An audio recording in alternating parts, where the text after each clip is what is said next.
La Asociación Autónoma del Personal Académico de la Universidad Nacional Autónoma de México les da la más cordial bienvenida a este espacio de las grandes académicas. Hoy tenemos la distinguida presencia de la doctora Gisela von Boveser. Doctora, le agradecemos mucho su tiempo para compartir con nuestras académicas y académicos este espacio para tener el conocimiento de su gran trayectoria. Bienvenida. Muchísimas gracias por la invitación. Si me permite, doctora, voy a dar una breve semblanza, ya que su currículum es bastante extenso. Muchas gracias. La doctora, originaria de la Ciudad de México, normalista y maestra de nivel básico de primaria. Ingresó a la Facultad de Filosofía y Letras de la UNAM en 1966, donde realizó su licenciatura, maestría y doctorado en Historia. La doctora Gisela von Boveser tuvo grandes catedráticos que la acompañaron a lo largo de su aprendizaje, así como el maestro Juan Antonio Ortega y Medina, Carlos Bosch García y el doctor Miguel León Portilla, a quien posteriormente reveló en la Academia Mexicana de Historia. Es autora, la doctora Gisela von Boveser, autora de diferentes artículos en revistas especializadas de difusión y arbitradas, así como capítulos de libros, y ha coordinado varias publicaciones colectivas, autora de libros de la Nueva España y también incursionado en el campo de la historia, de la economía y de la parte social y de religiosidad, de diferentes siglos, como son del sexto al séptimo y al octavo. Entre sus obras destaca la formación de la hacienda en la época colonial, el uso de la tierra y el agua en la UNAM como una parte del acervo y la colectividad de estos recursos naturales. La consolidación de los vales reales de la Nueva España. El crédito eclesiástico en la Nueva España, desde el siglo XVIII, la hacienda azucarera en la época colonial, la vida eterna y preocupaciones terrenales, las capellanías, las misas en la Nueva España de 1700 a 1821.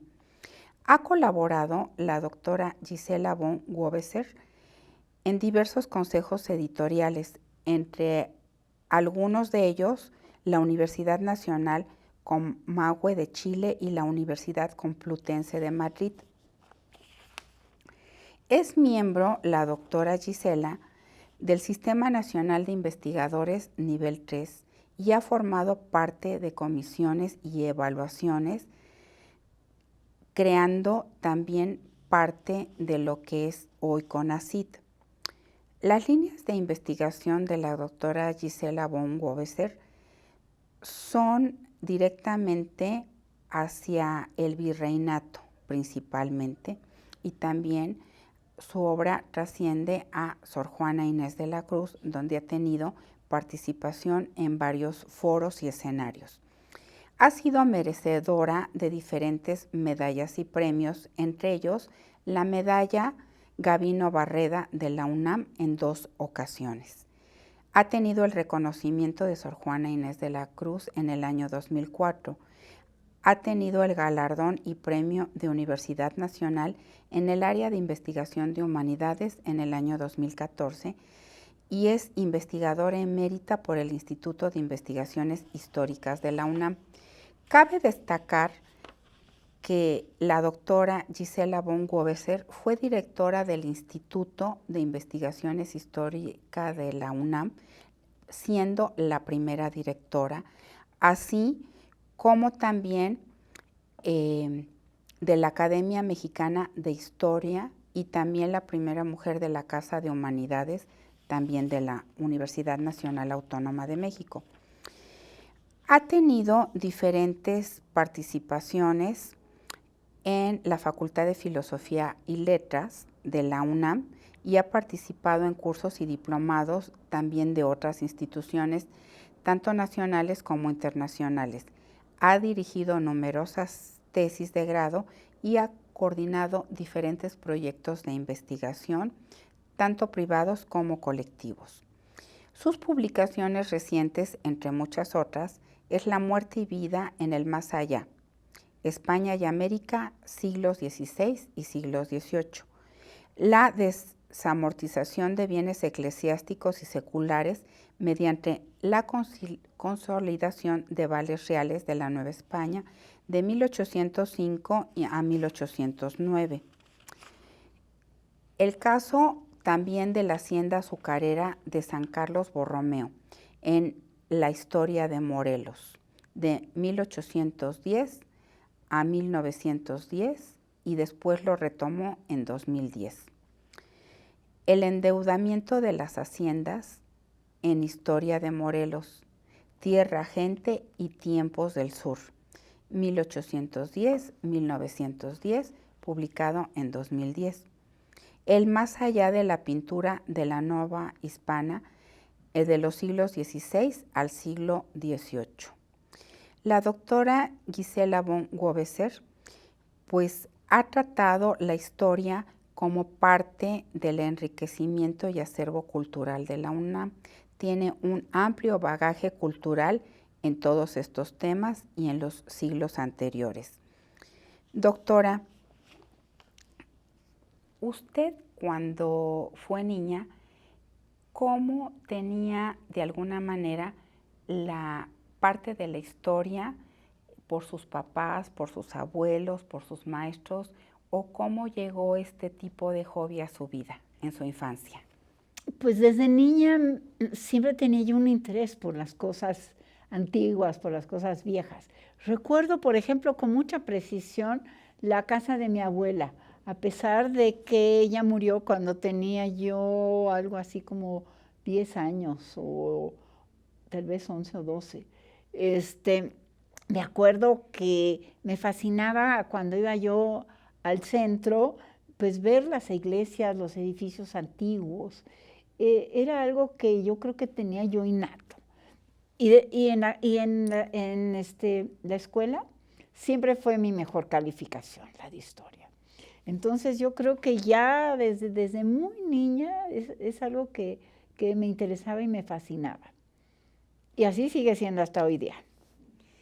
Y en cuanto a las cuestiones académicas o docentes, ¿cómo fue su incursión con el nivel primaria? ¿Dio clases o nada más lo estudió? Sí, lo que pasa es con esta afición que tenía yo por la historia, me hubiera gustado estudiar la carrera terminando la prepa, pero en mi casa éramos muchos hermanos, no teníamos una situación económica tan buena y una tía me convenció de estudiar el magisterio para ayudarle a mis padres a empezar más pronto a ganar algo de dinero y empezar a ser independiente. Y bueno, yo pensé, pues puedo llegar a ser maestra de historia. Entonces, por esa razón, primero cursé 3 años de normal y después sí fui maestra de primaria durante 9 años. Y di clase en el colegio alemán, ¿no? Ahí encontré un buen sitio porque yo soy bicultural, soy bilingüe, y me invitó al colegio y pues me encantó el trabajo con los niños, ¿eh? Fue algo que me gustó mucho. Pero además me dio la oportunidad en las tardes ir a la facultad, ¿no? Entonces ya me pude inscribir a la facultad. Afortunadamente en aquella época me revalidaron la normal como si fuera prepa.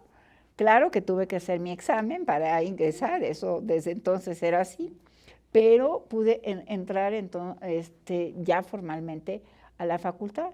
Y el hecho de dar en las mañanas clases y en la tarde poder estudiar, pues fue muy conveniente para mí. Fue fantástico, de hecho, ¿no? Recuerdo esos años con gran gusto, con gran alegría, porque me encantaba el trabajo con los niños y pues me fascinaba ir a la Facultad de Filosofía y Letras. Entonces hizo un ensamble entre su profesión y su vocación. Así es, así es. ¿Sí? Y en el colegio no di clases de historia, por cierto, porque era más importante para ellos que diera clases de alemán y matemáticas y eso. Entonces había más profesores disponibles para dar clases de historia. Pero ya después me desquité dando clases en la facultad. En la facultad. Digo la facultad porque decimos la facultad, la nuestra es la de Filosofía y Letras, y todo el mundo dice la facultad, pero se refiere a la propia. A la propia. Me imagino que con ustedes así, ¿no? La facultad es la de contabilidad. Sí, sí, sí. Bueno. Doctora, el tema de investigación de fundaciones eclesiásticas, creencias, fe católica, salvación de almas y la usura, ¿qué le llevó a tener este tipo de temas en su acervo cultural? Bueno, yo empecé a estudiar historia económica y empecé por las haciendas, que a mí siempre me ha encantado la vida rural, me encanta el campo y pues fue mi primer tema de investigación. Y me di cuenta de algo pues que nos puede sorprender mucho hoy día, que todas las haciendas estaban sumamente endeudadas. Así es. ¿Y con quién estaban endeudadas? Con instituciones eclesiásticas. Entonces ahí fue como incursioné, digamos, en la economía de las instituciones eclesiásticas, porque a veces no nos ponemos a pensar de cómo se mantienen las iglesias, los conventos, etc. Es un tema complicado porque tienen una función religiosa y muchas veces social también, pero necesitan los ingresos pues, claro, para poder sostenerse. Y esto lo hacían principalmente con inversiones por las que cobraban pues un interés. Y esto eran los préstamos que daban a los hacendados, y los hacendados tenían que darles intereses por tener esos préstamos. Qué interesante. Y relacionado con otra línea de investigación de las capellanías de misas, la misa perpetuidad para las almas con dinero y sufragios. Bueno, esta es otra parte son las fundaciones de las capellanías, y eso tiene que ver con el imaginario religioso, ¿no? En la época colonial o virreinal, como le solimos decir hoy día con más frecuencia, había una preocupación muy intensa por la muerte, ¿no? La muerte jugaba un papel muy importante en el imaginario de todas las personas, y a partir de finales del siglo XVI, la Iglesia insistió mucho en la existencia del purgatorio. Y había, a la vez decía que todo el mundo, incluso algunos santos, tenían que pasar un tiempo en el purgatorio para purgar los pecados veniales que todavía tuvieran, y que después de ese tiempo ya tenían oportunidad para ascender al cielo. Entonces, y la Iglesia también desarrolló la idea de que los sufragios que uno podía hacer en vida podían ayudar para hacer más corto el tiempo en el purgatorio. Entonces, ¿cuáles eran estos sufragios? Eran principalmente misas. Entonces, las personas que tenían los recursos hacían una fundación, fundaban una capellanía de misas y donaban una cantidad de dinero. La inversión de ese dinero mantenía a un capellán, y ese capellán estaba obligado a decir un número determinado de misas por el alma de esa persona. Todavía, por ejemplo, en España, que no tuvieron una reforma eclesiástica, todavía hay sacerdotes que dicen misas por personas que a lo mejor vivieron en el siglo XVII o XVIII, ¿no? Porque estas misas se decían a perpetuidad, como nadie sabía cuánto tiempo un alma podía estar en el purgatorio, entonces se planeaban para que fueran perpetuas. Es muy interesante porque tenían una función social también, porque a través de esos intereses se mantenían pues muchos capellanes. Entonces vamos a suponer en una familia adinerada, ¿no?, que la madre decidía y el padre, los padres decidían fundar una capellanía para uno de sus hijos, ¿no? Entonces a ese hijo ya le estaban dando un medio de vida porque iba a vivir con los réditos de la inversión de ese capital. Y eso se heredaba a los descendientes, se iban nombrando nuevos capellanes en los descendientes conforme iba pasando el tiempo. Son figuras interesantes porque tienen esta parte.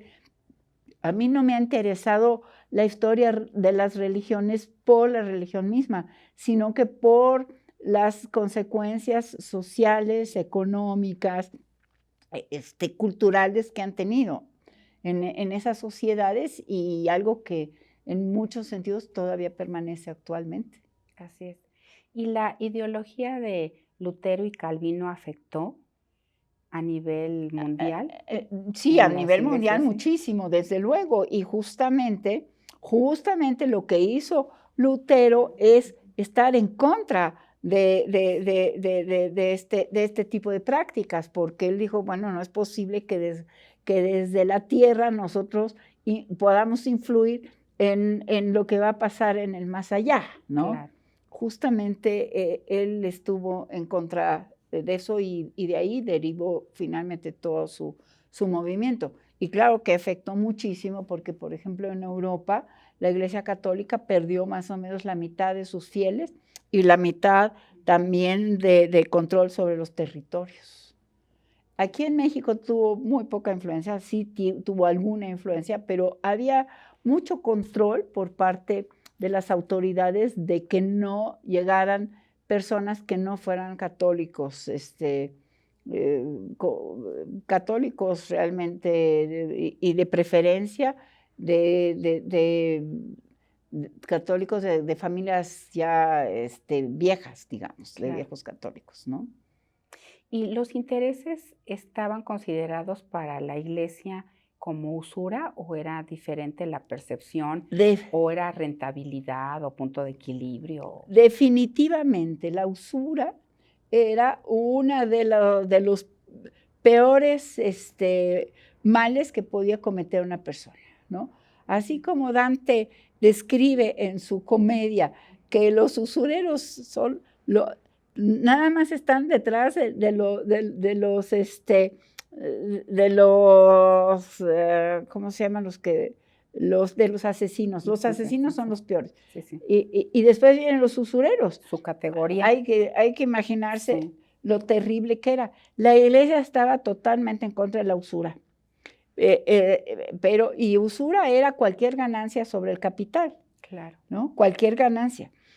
Pero a la vez necesitaba invertir sus capitales. Entonces, como había un conflicto, lo que hicieron fue buscar figuras jurídicas que supuestamente no eran el mutuo con interés, pero que en la práctica funcionaban casi igual, como el censo enfiteútico, ¿no? Ya me estoy metiendo en tecnicismos, pero no, muy bien, o el depósito irregular fueron dos figuras que la Iglesia sí autorizaba, aunque siempre con cierto, digamos, miedo.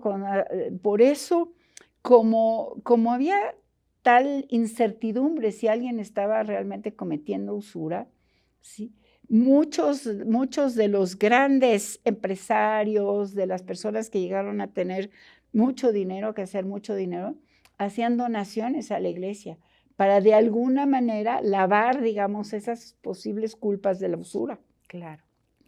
¿No? Estaba prohibido, por ejemplo, para los eclesiásticos ser comerciantes, por eso. Lo que podían hacer los eclesiásticos es ser agricultores, eso sí, pero no debían ser comerciantes porque justamente por la cuestión de la usura. ¿Y en las haciendas no se generaba la figura de las utilidades? Por lo que producían. Bueno, sí, obviamente tenían utilidades, ¿no? Sí. Obviamente tenían utilidades y bueno, interés, si por ejemplo un hacendado pedía prestado, tenía que pagar el interés del 5%, pero lo hacían a través de estas figuras del censo enfiteútico o del depósito irregular. No era un préstamo franco, ¿no? Digo, era un préstamo, pero disfrazado jurídicamente mediante otra figura jurídica. Excelente, doctora. Doctora, ¿cómo fue su experiencia al ser usted directora? Bueno, al principio tal vez no estaba yo tan convencida, pero una vez que ya, porque como decía una colega mía, yo fui flor de cubículo. Nunca había estado ni en el consejo interno, ni en el consejo universitario, no había sido nada. Yo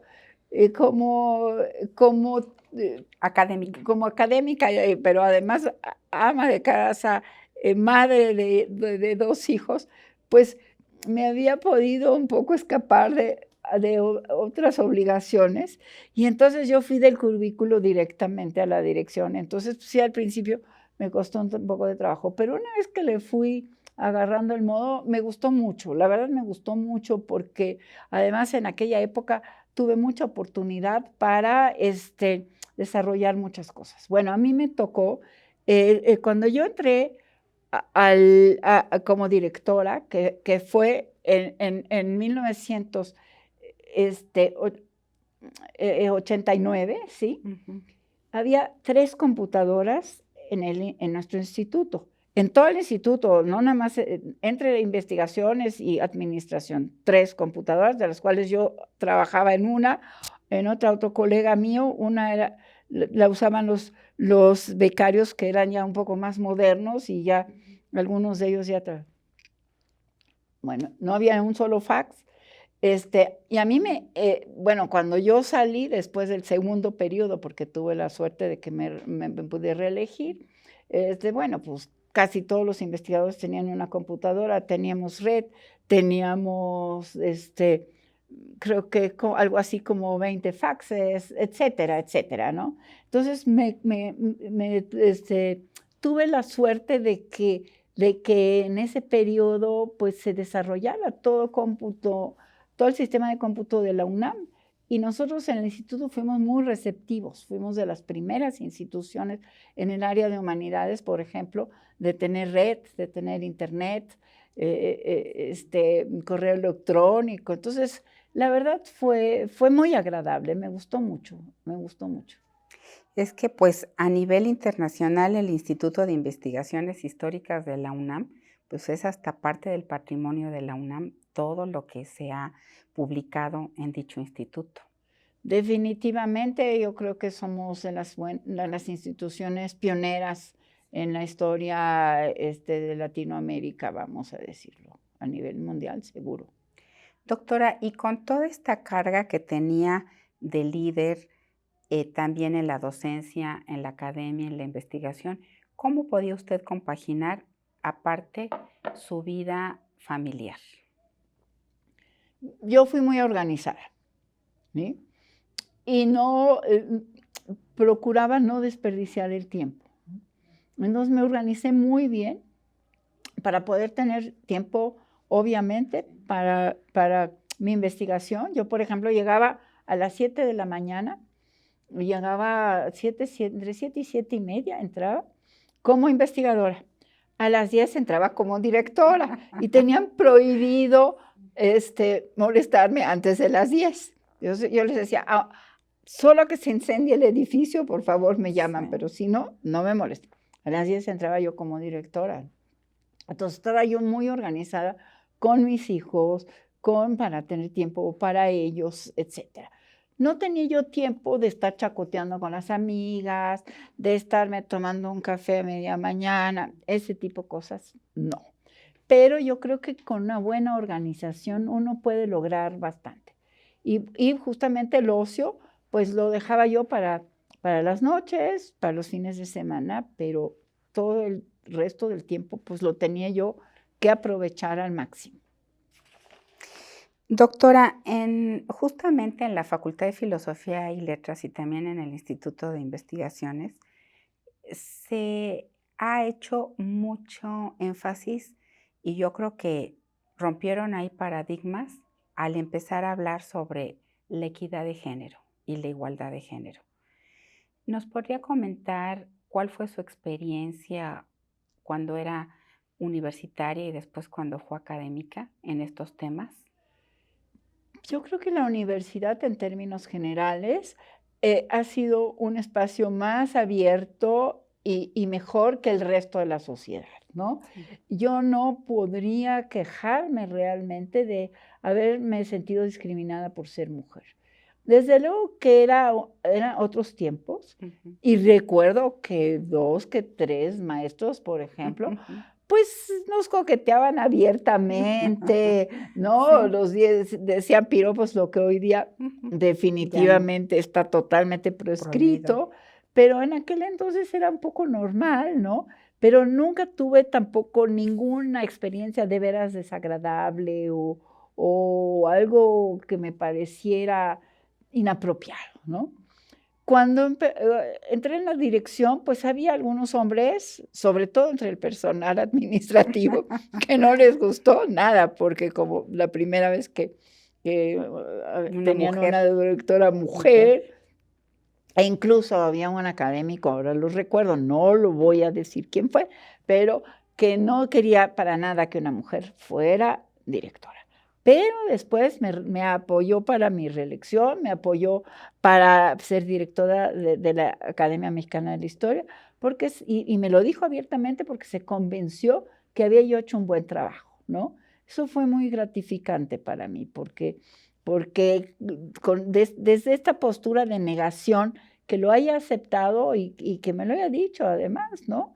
Pues me dijo, yo me di cuenta lo bien que trabaja usted y yo la voy a apoyar. Entonces, pues esas fueron experiencias agradables.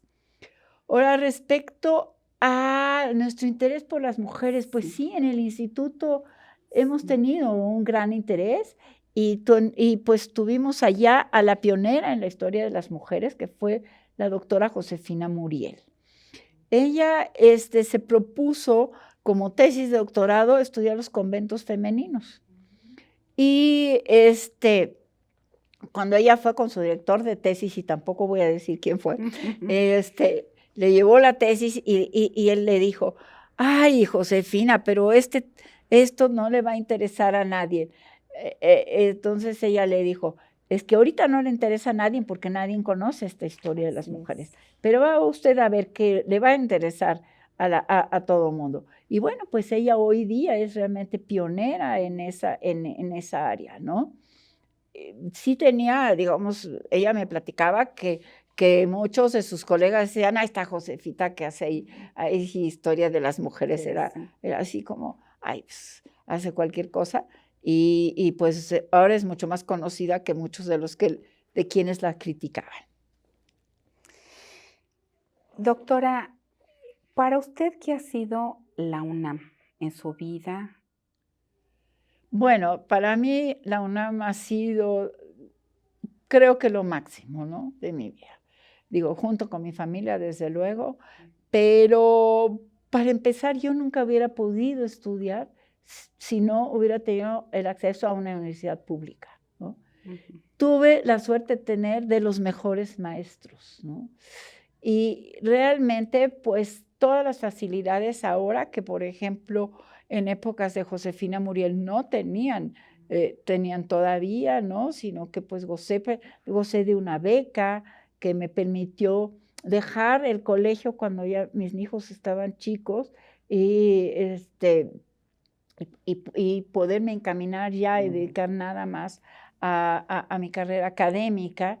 Entonces, pues no tengo más que agradecimientos y pues ha sido una experiencia fantástica también por todas las personas interesantes que he conocido a lo largo de mi vida. Personas también de otras áreas, ¿no? Como ahorita con usted que viene del área de contaduría. Eso es sumamente enriquecedor. Creo que es algo fantástico. Sí, toda la parte multidisciplinaria, ¿verdad? Que converge en la UNAM, pues nos da la posibilidad de conocer personas tan interesantes como la doctora Giselle y pues le agradecemos enormemente este espacio, este tiempo que nos ha dado a nombre de la química Berta Rodríguez Sámano, secretaria general de la Asociación Autónoma del Personal Académico de la UNAM, le da las gracias y se despide también del auditorio su servidora, la maestra Sonia Pardo, secretaria de Acción Social y Equidad de Género.